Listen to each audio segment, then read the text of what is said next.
Hi ළමයි welcome back to my YouTube channel. ඉතින් අද මම ඔයාලට ගෙනාවේ study vlog එකක්. මේ තියෙන්නේ මම මේ සතියේ හදාගත්ත පොඩි week plan එකක්.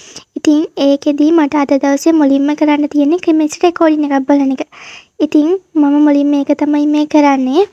ඒ වගේම තමයි ඔයාලා මට ඔලිවර් සල්වට සුබපතලා තිබ්බා. ඉතින් ඒ හැමෝටම ගොඩක් thank you.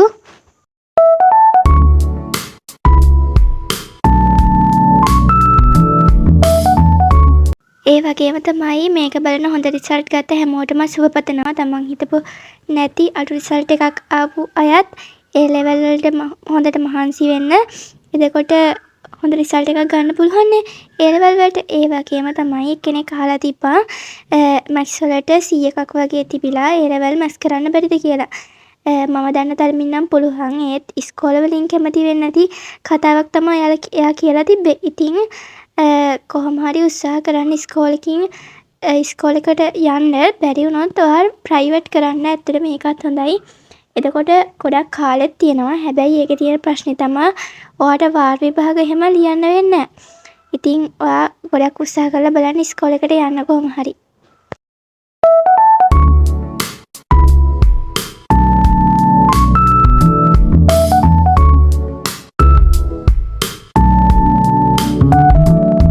ඉතින් ළමයි ඔයා මගේ channel එකට අලුත් කෙනෙක් නම් ආදරයෙන් පිළිගන්නවා. මාව subscribe කරලා මාත් එක්ක එකතු වෙන්න කියලා ආදරයෙන් මතක් කරනවා.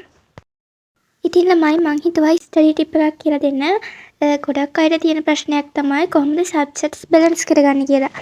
ඇත්තටම ළමයි ඔයාලා subject balance කරගත්තී ඔයාලගේ අමාරු subject වලට මුල් තැන දෙන්න. ඒ වගේම තමයි ඔයාට ලේසි කියලා හිතන subject කෙලින්ම පැත්තකින් තියන්න නැතුව ඒවත් බලන්න. නැත්නම් සමහර අය අමාරු සබ්ජෙක්ට් වලට මුල් තැන දීලා තමන්ගේ ලේසි සබ්ජෙක්ට් එකත් පස්සේ අමාරු කරගන්නවා.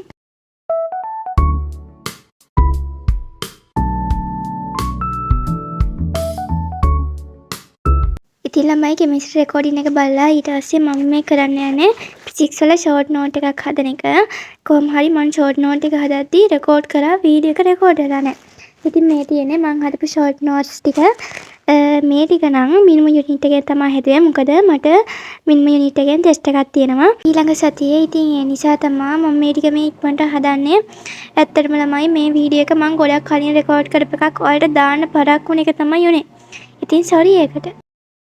ඒ ටික හදලා ඉවර වෙලා ඊට පස්සේ මම ආයත් ෆිසික්ස් වල පේපර් ඩිස්කෂන් වීඩියෝ එකක් බලන්න තමයි යන්නේ. ඉතින් කොහොම හරි මට ඇත්තට මේ වීඩියෝ එක බලද්දි තමයි තේරුනේ මං මේ දවසේ ගොඩක්ම ෆිසික්ස් තමයි වැඩ කරලා තියෙන්නේ. මොකද මටත් ඒක පුදුමයි. ඇත්තටම මම එක සබ්ජෙක්ට් එකක් එහෙම දවසේ ලොකු වෙලාවක් වැඩ කරන කෙනෙක් නෙමෙයි. මම සබ්ජෙක්ට්ස් ඒ කියන්නේ එක දිගට එක සබ්ජෙක්ට් එකක් වැඩ කරන්නේ සබ්ජෙක්ට් එකෙන් සබ්ජෙක්ට් එකට චූටි වෙලාවක් අරන් පාඩම් කරන කෙනෙක්. ඉතින් මේක බලද්දි තමයි තේරෙන්නේ මම දවසින් කොහොම හරි අර chemistry recording එක විතරයි බලලා තියෙන්නේ. ඊට පස්සේ මුළු දවසම කරලා තියෙන්නේ ෆිසික්ස් වල වැඩ තමයි. ඉතින් මම කිය හිටියේ subjects balance කරගන්නේ කොහොමද කියලානේ. ඇත්තටම මම මේ කතාව කියන්නේ කොහොම හරි මේක ඇත්තම කතාවක්. මම දැන් අක්කා කෙනෙක් ඉන්නවා. එයාට කොහොම හරි බයෝ අමාරු වෙලා අන්තිම කාලේ මෙයා බයෝ තමයි ගොඩක්ම වැඩ කරලා තියෙන්නේ. ඇත්තටම chemistry වලට මෙයාට හොඳටම දක්ෂයිලු. ඒත් මෙයා විභාගයේ අන්තිම මාස දෙකේ විතර බයෝ වලට විතරයිමලු මහන්සි වෙලා තියෙන්නේ. ඊට පස්සේ මෙයාට කොහොම හරි රිසල්ට් එක ඇවිත් තියෙන්නේ බයෝ වලට A ඇවිල්ලා අනිත් දෙකටම B ඇවිල්ලා. මොකද මෙයා අන්තිම කාලේ බයෝ වලට විතරමයි මහන්සි වෙලා තියෙන්නේ. එතකොට එයාට එයාගේ ලේසි සබ්ජෙක්ට් එක වෙච්ච ෆිසික්ස් නේ කෙමිස්ට්‍රි එක එහෙම මාර විදියට මගහැරලා. ඉතින් ඒක තමයි වෙලා තියෙන්නේ. ඇත්තටම ඔයාලා ඒක කරගන්න එපා. එහෙම සබ්ජෙක්ට් එක සබ්ජෙක්ට් එකක් අමාරුයි කියලා එහෙම අන්තිම විභාගයට අන්තිම කාලේ වගේ ඒ සබ්ජෙක්ට් එක වෙනුවෙන්ම මහන්සි වෙන්නේ නැතුව ඒකට වැඩිපුර බරක් දීලා ඒ වුණාට ඔයාගේ ලේසි සබ්ජෙක්ට් වලටත් මහන්සි වෙන්න. නැත්තම් අර අක්කට උන දේ ඔයාලටත් වෙන්න පුළුවන්. ඇත්තටම මේ කතාව බයෝ කරන අයට විතරක් නෙවෙයි. කොමර්ස් ආර්ට් ටෙක් ඒ කරන අය ඒ වගේම තමයි O level කරන අයත් මේ කතාව මේ ඔලුවට ගන්න. මොකද ඒ හැම අයත් ඉන්න පුළුවන් ලේසි සබ්ජෙක්ට් මේ භාගෙදී ලකුණු අඩු කරගෙන.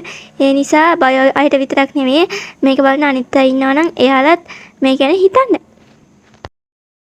ඒ වගේම තමයි ඔයාලා සබ්ජෙක්ට් බැලන්ස් කරද්දී ඔයාලට පුළුවන් නම් අමාරු සබ්ජෙක්ට් වලට මුල් තැන දීලා ලේසි සබ්ජෙක්ට් වලට මග අර ගන්න නැතුව වැඩ කරන්න පුළුවන් ටයිම් ටේබල් එකක් හදාගන්න. එතකොට ඒ ලේසි සබ්ජෙක්ට් මග ඇරෙන්නේ නැහැ නේ. මම අර කලින් කිව්වා වගේ ඒ විදිහට ඇත්තටම ටයිම් ටේබල් එකක් හදාගන්න පුළුවන් නම් මාරම හොඳයි. අනේ ළමයි සෝරි ඔයාලට කොහෙක් කෑ ගහනවා වගේ සද්දයක් ඇහෙනවා නම් ඇත්තටම මම මේක වොයිස් කරන්නේ ජූනි වල. ඒත් බලන්න කොහා අපේ වල කෑ ගහන්න නැතුව එයි මේ ජූනි වල කෑ ගහන්න කියලා මට තේරෙන්නේ නැහැ. අනේ සෝරි එහෙම සද්දයක් ඇහෙනවා නම් ඇත්තටම මම මගේ වොයිස් එකත් මේ අමුතු කරලා තියෙන්නේ මේ කොහයි කෑ ගහන සද්දේ දෙගුණ වෙලා ඇහෙන හින්දා. ඒ වගේම තමයි ළමයි ඔයාලා අමාරු සබ්ජෙක්ට් වලට ෂෝට් නෝට්ස්, මයින්ඩ් මැප්ස් ඒ වගේ ඒවා යූස් කරන්න. එතකොට ඔයාලට ඇත්තටම ඒ ලෙසන් එක මාර ලේසියෙන් මතක තියාගන්න පුළුවන්. ඒ වගේම තමයි පාස් පේපර්ස් කරන්න. මොකද අපි ඉගෙන ගන්න තියරිය නෙවෙයිනේ එන්නේ පේපර් එකට. ඒ නිසා පාස් පේපර්ස් කරන්න ඇත්තටම මම නම් හිතනවා ඒක මාර වටිනවා කියලා.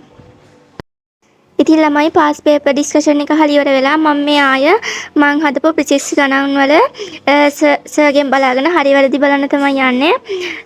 කොහොම හරි අපිට ඊවිනින් බූස්ටර්ස් කියලා එකක් එවනවා. ඉතින් මට කොහොම හරි කලින් දවස් දෙකක ඒවත් බලන්න තිබ්බා. ඉතින් ඒ ටික තමයි මම මේ බලන්න ගන්නේ.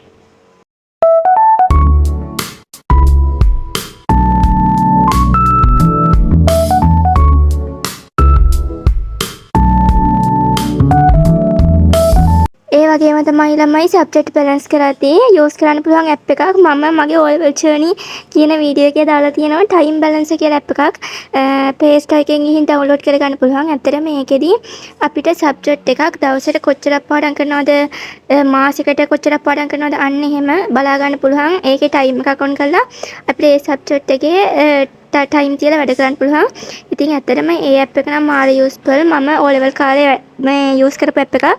මම හිතනවා ඒක ඇත්තටම සබ්ජෙක්ට් බැලන්ස් කරද්දී මාර විදිහට ප්‍රයෝජනවත් වෙනවා කියලා. ඔයාලත් ඒ ඇප් එක try කරලා බලන්න. මාරම යූස්ෆුල්.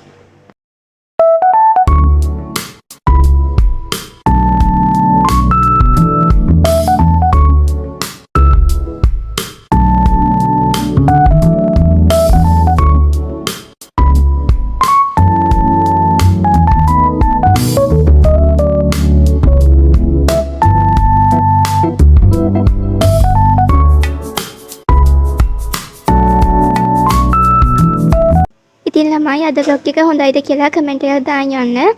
තව vlog එකකින් ඉක්මනටම හම්බ වෙනකන් bye bye. සතුටින් පරිස්සමින් ඉන්න.